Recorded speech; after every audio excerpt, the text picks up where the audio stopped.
सबकी आवाज़ media network में आपका इस्तकबाल है या आपका स्वागत है। MIM क्यों मना रही है जश्न? जी हाँ, MIM ने आज शहर औरंगाबाद में मगरिब की नमाज के बाद जश्न का मुजाहरा किया या खुशी और मसरत का मुजाहरा किया। इम्तियाज़ जलील बज़ात खुद वहाँ पहुँचे रोशन गेट, और जो है जिसे ग्रीन बेल्ट कहा जाता है, और हरे रंग से जो है तो खेलकर खुशियाँ मनाई गई। ये खुशी MIM या उसके वर्कर्स इसलिए मना रहे थे कि बिहार के हालिया विधानसभा असेंबली इलेक्शन में MIM को 5 सीटों पर कामयाबी मिली। जो रिपोर्ट अब तक मिल रही है, कामयाबी या बढ़त। और जो है तो अभी जो बिहार के इलेक्शन का पिक्चर पूरा क्लियर नहीं हुआ है। NDA को 120 सीटें अब तक, और जो है महागठबंधन जो कांग्रेस और वो थे राष्ट्रवादी जनता RJD, उनको 115 सीटें मिली है। MIM की 5 सीटें बड़ी अहमियत रखती है। ये बात MIM के सारे वर्कर्स जानते हैं, और खुसूसन इम्तियाज़ जलील भी जानते हैं। इसलिए आज शहर औरंगाबाद में मसरत का मुजाहरा किया गया। देखिए किस तरीके से MIM के वर्कर्स ने ढोल ताशे नगारे बजाकर जो है अपनी मसरत का इज़हार किया। और MP इम्तियाज़ जलील ने प्रेस को संबोधित करते हुए कहा कि जो है हम पर इल्ज़ाम लगाया जाता है कि हम जो है वोट कटवा है और इस तरीके से, लेकिन कांग्रेस वोट कटवा साबित हुई। तो एक तरफ उन्होंने कांग्रेस पर भी निशाना लगाया। तो देखिए क्या पूरा मंजर और इम्तियाज़ जलील का बयान।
ये जीत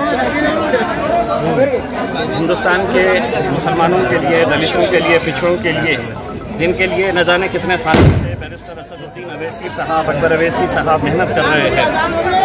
आज जो बिहार की आवाम और ख़ास तौर से सीमांचल की आवाम ने जो मजलिस इत्तेहादुल मुस्लिमीन का साथ दिया, तो यकीनन हम सबसे पहले तो उनका तहे दिल से शुक्रिया अदा करना चाहते हैं। सारी राजनीतिक पार्टियां वहां पर एकजुट हो गई थी और हर एक की कोशिश यही थी कि मजलिस यहाँ से जीतना नहीं चाहिए, लेकिन आवाम ने वहाँ पे एक इत्तेहाद का ऐसा सबूत दिया, जिसकी वजह से आज इतनी बड़ी जीत हमारे को मिली है।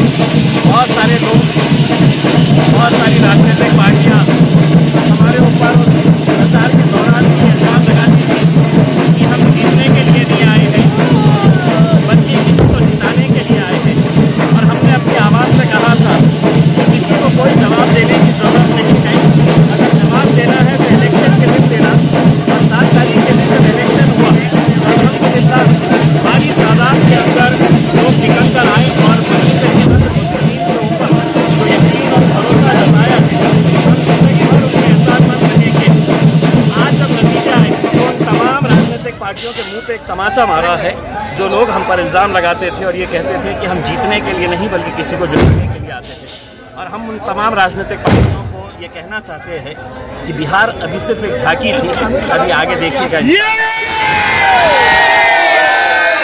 सब हैदराबाद औरंगाबाद के बाद सबसे बड़ी जीत बिहार के अंदर आपको मिली है।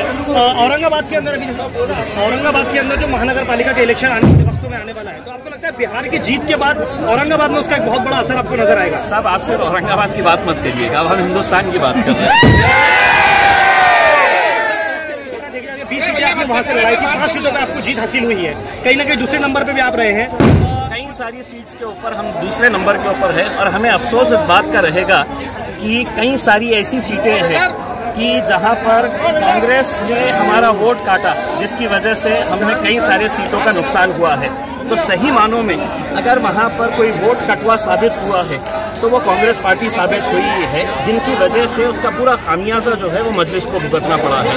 5 सीटें आए हैं, अल्हम्दुलिल्लाह हम उसका शुक्र अदा करते हैं। लेकिन अगर ये सही मानों में अगर मुसलमानों के हक में अगर बात करने वाले रहते तो आज हमारी वहाँ पे और ज़्यादा सीटें आ सकती थी, लेकिन अब ये शुरुआत है, आगे आगे देखिए। अभी जस्ट हाल ही में एक डिबेट चल रही थी, उसमें साहब ने कहा कि MIM के आने की वजह से जो है कहीं ना कहीं बीजेपी को फायदा हुआ बिहार के अंदर, इसको आप किस तरह से समझते हैं? ये अभी भी मतलब वो लोग बड़बड़ कर रहे हैं जिनको ये चीज़ हजम ही नहीं हो रही है कि हैदराबाद से निकली हुई एक पार्टी बिहार के अंदर, जब हम पहली मर्तबा वहाँ पे गए थे तो लोग कहते थे कि ये कौन है, ये क्यों आए हैं, ये बड़े बड़े नेता आके वहाँ पे कहते थे इनका यहाँ पे क्या चलने वाला है। हमने कहा ये तो हैदराबाद से आए हैं, वो तो इटली से आई है, उसका क्या चलने वाला है यहाँ। हम चले हैं अल्हम्दुलिल्लाह, लोगों ने एतमाद जताया है, भरोसा जताया है और हमको खुशी इस बात की है कि असद साहब ने वहाँ पर 100, 200, 150 सीटें नहीं लड़ी है, वो सीटें लड़ी है कि जहाँ पर मुसलमानों का सिर्फ 70 सालों के अंदर इस्तेमाल किया गया है। इस्तेमाल इस मायने में किया गया है कि हर 5 साल के बाद ये जाते थे, वहाँ पे लोगों से वोट मांगते थे और 5 साल गायब रहते थे। वहाँ की बदहाली अगर देखेंगे आप तो आपको यकीन नहीं होगा कि ये सीमांचल भी हिंदुस्तान का एक हिस्सा है, हमारे मुल्क का एक अटूट हिस्सा है करके।